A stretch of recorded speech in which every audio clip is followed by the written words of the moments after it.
कल कई संतों से बैठ करके वार्ता हुई कि बताइए मरने की बात सुनकर डर लगता है? बोले बहुत डर लगता है। क्यों क्यों डर लगता है? क्या अपने प्रभु के पास जाने में आपको भय लग रहा है? तो आप कहेंगे नहीं, तो इसका कारण संसार आपको बहुत प्रिय लग रहा है, शरीर बहुत प्रिय लग रहा है, भोग बहुत प्रिय लग रहे हैं, इसलिए शरीर छोड़ने की बात सोचने मात्र से भय लगता है। सोचो, बैठ के आधा मिनट सोचो कि अगर अभी मृत्यु आ जाए तो 30 सेकंड बाद मानो हम मर जाएंगे, कैसा लगेगा? अभी घबराहट पैदा हो जाएगी। यही मिटाना साधना है। मरने की तैयारी ना करने के कारण मृत्यु से भय लगता है। नहीं, मृत्यु श्री कृष्ण का आलिंगन है। भगवान कह रहे सब कुछ हरण करने वालों में मैं महान मृत्यु हूं, तो मेरे प्रभु ही तो मृत्यु रूप में आते हैं। फिर डरना क्या? डर इसलिए लग रहा है शरीर प्रिय है, भोग प्रिय है, संसार अच्छा लगता है, नाली का कीड़ा भी यहां बहुत अच्छे से जीना चाहता है, ऐसे उसको बहुत अच्छा लगता है, कभी प्रलय ना हो, कभी नाश ना हो, और ये मुझे नाली में रहने को मिले। शूकर अपनी इच्छा चाहता है, सब अपनी अपनी इच्छाओं में ही जीना चाहते हैं, इसीलिए मरने से भय लगता है। यदि इच्छा का नाश हो जाए तो मृत्यु नामक कोई वस्तु है ही नहीं, कोई भय नहीं है। थोड़ी देर सोचो, दूसरे के उपदेश की जरूरत नहीं, आप खुद सोचिए। मृत्यु तो होनी ही है, निश्चित होनी है। इसका नाम मृत्यु लोक है। जो यहां जन्मेगा वो मरेगा, निश्चित पक्का है ये। अब जब मरना ही है तो हम मरने की तैयारी ऐसी क्यों न कर ले कि मुझे मृत्यु से भय न लगे, पर हम जीने की तैयारी में खूब लगे हैं। देख लो, बढ़िया मकान, बढ़िया खान पान, वस्त्र, परिवार, रिश्ता, नाता, ये सब जीने की तैयारी पूरे जीवन भर करते रहे, पर मरने की तैयारी नहीं की, इसलिए मृत्यु से भय लगता है। और मरना निश्चित है, छूटना निश्चित है, तो फिर मन पछतई है अवसर बीते। ये अंत ही तो ही तजेंगे पामर, तू न तजय बही ते, मन पछतई है अवसर बीते। बढ़िया अवसर है, मृत्यु पर विजय प्राप्त करने का बढ़िया अवसर है। श्रीपाद प्रबोधानंद जी महाराज कह रहे हैं, शोढ्वापि दुःखानि सुदुस्सहानि त्यक्त्वाप्यहो जाति कुलादिकानि, भुक्त्वा स्वापकैरपि थुत्कृतानि, बृंदाटवीवासमहं करिष्ये। शोढ्वापि, यदि मेरे शरीर में भयानक रोग रूपी दुख हो, या बाहर विपत्ति रूपी, दरिद्रता रूपी दुख हो, तो भी मैं अब अपने लक्ष्य से विचलित होने वाला नहीं। ये मृत्यु पर विजय प्राप्त होने की तैयारी है। शोढ्वापि दुखानि सुदुस्सहानि, जो सहा नहीं जा सकता ऐसा दुख। आप विचार करेंगे कि जो ऐसा दुख है उसमें भजन कैसे हो सकता है। गुरु कृपा से देखा है, जब ऐसा भयानक दुख होता है तो एक अंतर में कोई ऐसी जगह है जहां बिल्कुल दुख स्पर्श नहीं कर रहा होता, केवल दुख का वो दृष्टा होता है, केवल दुख को देख रहा होता है, दुख को भोग नहीं रहा होता। उस समय भी एक अद्भुत आनंद, जैसे हम सामने आग लगा हुआ देख रहे हैं दृश्य, पर हम आग से बहुत दूर हैं, ऐसा अनुभव होता है। इसलिए जब तक आप नाम जप नहीं करेंगे, जब तक आप भगवत आराधना नहीं करेंगे, तब तक आप दुखों को सहन करने में असमर्थ रहेंगे, और जहां दुख आया तहां फिर भजन नहीं बनेगा। कल एक उपासक एकांतिक में प्रश्न कर रहे थे कि बहुत कृपा है हमारे ऊपर प्रभु की, खूब नाम जप करते रहे, पर अब हमारा शरीर अस्वस्थ हो रहा है, अब भजन में रुचि नहीं रह गई। ऐसा कैसे हो सकता है कि आपका खूब नाम जब चल रहा हो, खूब अच्छा लग रहा हो, फिर भजन छूट जाए रोग में? और साधारण रोग, शुगर हो जाना, ब्लड प्रेशर हाई लो हो जाना, ये तो सबके लगभग लगभग है। कोई बिरला ही बचता है जिसके शरीर में रोग ना हो, ये कलिकाल है। अगर रोग ये साधारण आने पर आपका भजन छूट जाता है, तो असाध्य रोगों में क्या करेंगे? आप तो फिर प्रभु को भूल ही जाएंगे। तो आपकी तैयारी क्या रही? तैयारी तो इसी बात की है कि भारी विपत्ति बाहर और अंदर शरीर रोग ग्रसित पर हम आपका भजन नहीं छोड़ेंगे। शुद्धापि दुखानि सुदुस्सहानि, ऐसा दुख जो सहा नहीं जा रहा, उस समय भी हम राधा राधा राधा राधा ऐसा रटेंगे। त्यक्त्वाप्य हो जाति कुलादिकानि, हमारे कुल के, हमारे जाति के, हमारे परिवार के त्यक्त्वा, हमें त्याग दे, तो भी मैं ऐसी परिस्थिति में भी प्रभु का स्मरण नहीं छोड़ूंगा। भुक्त्वा स्वापाकैरपि थुत्कृतानि, बहुत ऊंची बात कह रहे हैं कि यदि मुझे श्रीधाम वृंदावन का वास मिले, आश्रय मिले, और मुझे नीच जनों का जूठन पाना पड़े, तो मैं वो पा करके रहूंगा, पर अब मृत्यु की तैयारी में कसर नहीं रखूंगा, अब मृत्यु पर विजय प्राप्त करूंगा। धाम का आश्रय लेकर सत्संग करते हुए नाम वाणी में ऐसा चित्त डुबोऊंगा कि शरीर अस्वस्थ हो तो भी भजन न रुके, भारी विपत्ति हो तो भी भजन न रुके, परिवार के लोग हमें त्याग दें तो भी भगवद आश्रय न छूटे, और हमको जूठन मांग के खानी पड़े तो भी भगवद आश्रय नहीं छोड़ेंगे। ऐसे पुरुष को परम पद की प्राप्ति होती है। इतना धैर्यवान होना चाहिए। ये छुटपुट विपत्तियां, रोग, ये हमारे पाप कर्म के प्रभाव से ही आते हैं। हमको आनंद पूर्वक सहना सिखाता है सत्संग, शास्त्र, भजन, ये सामर्थ्य देता है। भजन नहीं तो बातों से नहीं सह पाओगे।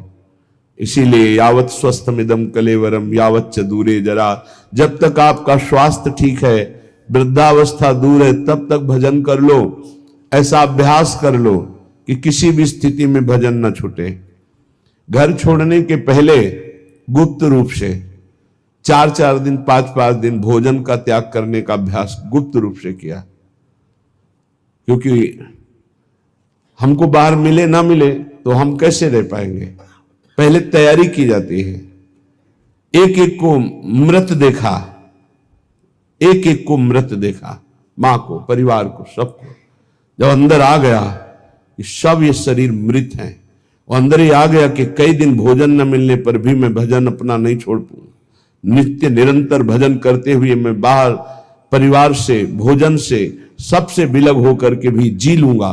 पहले अभ्यास किया, फिर निकल पड़े। जब निकल पड़े तो कदम पीछे नहीं, आगे। चाहे जितनी गाली, अपमान, दुख, सर्दी, गर्मी, बरसात, हर कष्ट सहते हुए पशुवत शरीर का व्यवहार, जैसे पशु ऐसे व्यवहार, जैसे पशु की न रजाई है न कंबल है, जो मिला सो खा लिया, जहां मिला वैसे पड़ा, ऐसे शरीर। तब वो जाकर के अंदर वेदना जागृत हुई, कैसे ब्रह्मबोध हो, कैसे भगवत प्राप्ति हो। अब तो जीवन का लक्ष्य केवल भगवत प्राप्ति। तब जहां कहीं भी चित्त की वृत्ति विषय संयोग के लिए लालायित हुई, वही रो रो कर प्रभु से प्रार्थना, प्रभु बचाओ, ऐसी वृत्तियों से बचाओ जो आपसे विमुख कर रही। बस एक ही उपाय मिला है आज तक विषयों पर विजय प्राप्त करने का, रोकर भगवान से प्रार्थना करना। नहीं, विषय इतने प्रवीण है कि इंद्रियों को बलात् अपने में तन्मय कर लेते हैं। इंद्रियां इतनी प्रबल है कि मन को बलात् अपने में अधीन कर लेती। मन इतना प्रबल है कि बुद्धि को अधीन कर लिया। बुद्धि इतनी प्रबल है कि जीवात्मा उसी में तन्मय होकर भोगों में लग गया। ये कहने में इतना समय लगा, तन्मय होने में इतना भी समय नहीं देता। विषय 1 सेकंड में तन्मय करा देता है। जहां तन्मय हुआ वहां भ्रष्ट हुआ। इसलिए कैसी भी परिस्थिति हो, भजन का अभ्यास कर लो। जीवन में एक ही बात दृढ़ निश्चय रही गुरु प्रताप से, हमारा स्मरण न छूटे। वह उसके लिए पूरा जीवन लगा दिया गया है। स्मरण न छूटे। हजारों के बीच में या एकांत में, भूख प्यास में या छके हुए, अपमानित होकर या सम्मानित होकर, सर्दी गर्मी बरसात, कोई भी परिस्थिति हमें भगवान से विमुख न कर पावे। कोई कहने वाला थोड़ी था परमार्थ में जब चले, कोई सिखाने वाला थोड़ी था। एकमात्र परमात्मा स्वरूप गुरुदेव हर समय साथ रहते, हमारे दिमाग में रहते। 3 बार गंगा स्नान, चाहे सर्दी हो, चाहे गर्मी हो, चाहे बरसात हो। एक ब्रह्म मुहूर्त 3 बजे 4 बजे के बीच में जब भ्रमण करते थे, अगर कहीं रुके तो 2 बजे के बाद उठकर गंगा किनारे। पर भ्रमण में ऐसी, क्योंकि पता नहीं कौन कहाँ घाट है, कहाँ स्नान करना है, तो 4 बजे के लगभग, फिर 9 और 10 के बीच में एक स्नान, और फिर 3 और 4 के बीच शाम। ये शौच लगे न लगे उससे नहीं, 3 बार त्रिकाल स्नान करना और त्रिकाल आराधनाएं कुछ गुरु प्रदत्त। अपने को जब तक आप दुख सुख में समान रखकर साधना में भाव नहीं रखेंगे, तब तक आप नहीं चल सकते, क्योंकि ऐसी परिस्थितियां माया डाल देगी। हमें बड़ा आश्चर्य लगता है, छोटे मोटे रोग, ब्लड प्रेशर लो हो गया या हाई हो गया या शुगर बढ़ गई, ये तो बहुत बड़ी बड़ी भयानक परिस्थितियों में महापुरुषों की दिनचर्या में कोई फर्क नहीं पड़ा। तिवारीपुर सेनपुर के समीप है, वहीं एक पंजीरी बाबा रहते थे। उनकी एक सिद्धि थी ऐसी कि इतना बड़ा पात्र था मिट्टी का, और हजारों दसियों हजार लोगों को पंजीरी ऐसे देते थे, एक एक मुट्ठी, कितनी भी 100 ग्राम 50 ग्राम उसमें डाल दी गई, बस लाल चला ऐसे ऊपर रख दिया, बस उससे देते चले जा रहे। दसियों हजार लोगों को पंजीरी बांट देंगे, उतनी ही बची रहेगी। ऐसे सिद्ध महापुरुष। पर उनका नियम था, सुबह 2 बजे रात्रि से लेकर के दोपहर 2 बजे तक गंगा जी में खड़े होकर मंत्र जपना। प्रारब्ध भोग उपस्थित हुआ, कछुआ ने काट लिया, पर वो अपने हिले नहीं साधन से। अब वहां दंडोत प्रणाम करने वाले हजारों लोग, लेकिन पूछने वाला कौन होता है, आप कैसे हैं? ये तो कोई बिरला ही। अब उनकी सड़न पैदा हुई, उसी पैर में मवाद बनने लगा। वो वैसी दिनचर्या, कीड़ा पड़ गए, वैसी दिनचर्या। जब कीड़ा पड़ गए, दुर्गंध आने लगी, तब दूर से लोग दंडवत करते, पंजीरी लेने नहीं नजदीक आते, तो हंसते। ये संसार है, हंसते। कभी उनको शोक ग्रसित नहीं देखा, कभी नहीं देखा। एक संत भगवान को देखा कि कमर से नीचे बेकार हो गए, प्रारब्ध भोग है। ऐसे हाथ के ऐसे बल से गंगा जी जाना, स्नान करना, अपनी दिनचर्या में जब उनसे बात करते तो अमृतमय आनंद में डूबे रहते। ये है साधना का फल। शरीर की कैसी भी परिस्थिति हो, हमारे भगवदानंद में फर्क ना पड़े, तब तो साधन। तो कह रहे हैं, शुद्धापि दुखानि सुदुस्सहानि, तैयार हो जाओ। देखो, ये तैयारी है मृत्यु पर विजय प्राप्त करने की। चाहे जैसी दुख की परिस्थिति हो, चाहे जैसी परिस्थिति, भजन न छूटे। आप भजन को पकड़ने की कोशिश करें, भजन आपको पकड़ लेगा।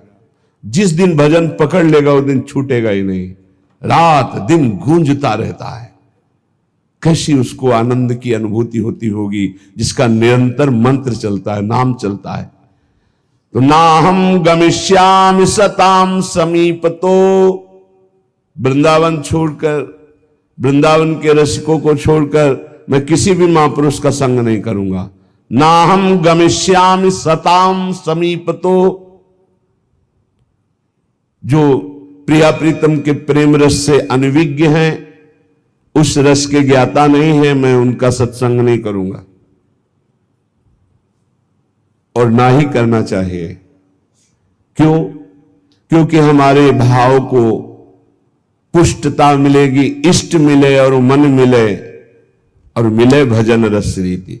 जहां इष्ट मिले, भजन रस रीति मिले, प्रेम रस का मन मिले, वही सत्संग में रंग आएगा, अन्यथा बाधा पड़ जाएगी। क्योंकि बहुत प्रकार की भक्ति है, बहुत प्रकार के भक्त हैं, बहुत प्रकार की साधना है, बहुत प्रकार के साधक है। तो हमारे समाधान का चित्त के समाधान का विषय रसिक जन है। रे मन रसिकन संग बिन रंच न उपजय प्रेम। इसलिए महाप्रभु हरिवंश चंद्र जी भी कहते हैं, वृंदान सर्व महता मपहाय दूराद। बाहर के बड़े बड़े महापुरुषों को प्रणाम करके अगर प्रेम प्राप्त करना चाहते हो श्यामा श्याम का, तो वृंदावन के रसिकों का संग करो। तो उनके संग से, जिनका स्वभाव है सत्तारणी कृत स्वभाव, ऐसी श्री जी से आपका अपनापन हो जाएगा। तो ना हम गमिष्यामि सताम समीप, तो मैं नहीं जाऊंगा किसी भी बड़े महापुरुष के पास जो वृंदावन रस से दूर हैं। ना हम वदिष्यामि निजम कुलादिको, मैं कभी कुल का परिचय बता करके अपनी महानता देने वाले का मैं कभी संग नहीं करूंगा, क्योंकि महान वो है जो इष्ट में तन्मय है, ना कि जाति पक्ष में कुल पक्ष में। ऐसी महानता ना विद्वान पक्ष की। विद्यारूप मातु कुल धन यौवन अभिमान, इनका आदर नहीं होता। अगर इनका आदर होता है तो असत का आदर होता है, असत का संग होता है। श्रीपाद करें, ना हम वदिष्याम निजम कुलादिकम, ना मैं अपने कुलादि का परिचय दूंगा और ना कुल का परिचय देने वालों का संग करूंगा। ना हम मुखम दर्शितास्मि कस्यचित्, मैं ऐसे का कभी मुख भी नहीं देखना चाहूंगा जो प्रिया प्रीतम से विमुख होकर के संसार के राग रंग में मगन है। वृंदाटवी वास कृतेति साहसी, मैं अत्यंत साहसी होकर के, असंग रह करके श्री प्रिया प्रीतम का निरंतर भजन करूंगा। आह कीदृक् पुण्य राशे, आहा कैसे पुण्य प्रकट हो गए कि हमारी श्री जी की करुणा उदय हुई और मुझे वृंदावन धाम का वास मिला, आने को मिला, दर्शन करने। आहा कीदृक् पुण्य राशे सुपरिणतरियम केयमाश्चर्य रूपा, कारुण्योदार लीला स्फुरति भगवतः कोनु लाभोद्भुतोयम। आहा मेरे सारे पुण्य फलीभूत हो गए, मुझे वृंदावन आने को मिला, वृंदावन में दर्शन मिले बिहारी जी के, राधा वल्लभ जी के, राधा रमण जी के, रसिकों का संग मिला, मेरे पुण्य फलीभूत हो गए। आहा आहा क्या आश्चर्य में करुणा उदारता प्रकट हुई कि मुझे परम रूप राशि श्री प्रिया जी के चरणों की शरणागति मिल गई, जो परम करुणा उदार का साक्षात वपु हैं। श्री जी के रूप का एक ऐसा प्रभाव कि रोए बिना नहीं रह सकते आप। करुणा दयालुता टपक रही श्री जी के रूप से, वो मतलब सामर्थ्य के बाहर की बात है, कोई वर्णन कर सके। ऐसे नेत्र है, ऐसी करुणा है, ऐसा अपनापन है कि बस चिल्ला चिल्ला के रोने का मन होता है। तो कहते आहा हमारे ऊपर कितनी करुणा हुई, केम आश्चर्य रूपा, कैसा ये आश्चर्य में रूप है मेरी प्यारी जू का। कारुण्य उदार लीला स्फुरति भगवतः कोन लाभोद्भुतोयम, जहां जिनकी करुणा उदारता का लाभ स्वयं भगवान ले रहे हैं, वो रूप हमारी स्वामिनी जी का। मैं उनका शरणागत हूं। यद्वा नाश्चर्य में तन निज सहज गुणम मोहित श्री विधिशा, मेरी स्वामिनी जी का ऐसा सौंदर्य है, ऐसा प्रेम है कि लक्ष्मी ब्रह्मा शिवादि देवगण भी मोहित हो रहे हैं। यद्वा नाश्चर्य में तन निज सहज गुणम मोहित श्री विधि ईशा, श्री लक्ष्मी जी, विधि ब्रह्मा जी, ईश्वर भगवान महादेव, उच्चैर वस्तु, ऐसी दिव्य प्रेम वस्तु वृंदावन मिद मवन उयत स्वयं प्रादुरस्ते, मुझे वृंदावन की भूमि ने प्रदान किया। श्री स्वामिनी जी का रूप, स्वामिनी जी की शरणागति, स्वामिनी जी का राधा नाम, जिसे लक्ष्मी जी, ब्रह्मा जी, भगवान शिव आदि देवगण भी मोहित हो रहे हैं, ऐसा प्रेम, जिस उदारता का लाभ स्वयं भगवान श्री कृष्णचंद्र जी ले रहे हैं, ऐसी स्वामिनी मुझे मिली। ये सिर्फ वृंदावन भूमि की कृपा। इसलिए मेरी जिह्वा रटन वृंदारण्येत्यविरत मटस्तत्र परितो नटन गायन प्रेमणा पुलकित वपुस्तत्र विलुठन त्रुटत सर्वग्रंथि स्फुटदति रसोपास्ति पटिमा कदाहम धन्यानाम मुकुटमणिरेशोस्मि भविता। मैं बन गया सबका मुकुटमणि। ये देखो हम श्यामाजू के बल अभिमानी। कदाहम अहम धन्यानाम, मैं धन्यों में धन्य हो गया। मुकुटमणि रेशोस्मि अस्मि, मैं भविता, मैं मुकुटमणि बन गया। किस बात से? क्योंकि मुझे ऐसी प्यारी जू की शरणागति मिली, मुझे प्यारी जू का नाम रटने को मिला। तो रटन वृंदारण्य, मैं वृंदावन में रहकर राधा राधा राधा ऐसा रटूंगा। विरत मटस तत्र परितो, वृंदावन की गलियों में घूमता हुआ नटन गायन प्रेमणा, नाचते हुए और पद गायन करते हुए। हा, पद गायन करते हुए। बन की कुंजन कुंजन डोलन, निकसत निपट साकरी बीथिन, परसत नाहि निचोलन। बन की कुंजन कुंजन डोल, साथ में प्रियालाल बन विहार कर रहे, भावना करते हुए उपासक पद गायन। देखी सखी राधा पिय केली, देखो सखी प्रिया प्रीतम कैसे प्रेम रस क्रीड़ा करते हुए वन विहार गहवर वन में कर रहे। सुंदर पुलिन सुभग सुखदायक, नव नव घन अनुराग परस्पर, खेलत कुंवर नागरी नायक। सखी देखो कैसे यमुना का पावन पुलिन है, नवीन नवीन अनुराग में डूबे हुए नौ किशोरी नौ किशोर कैसे पावन यमुना पुलिन के तट पर क्रीड़ा कर रहे, खेल रहे हैं।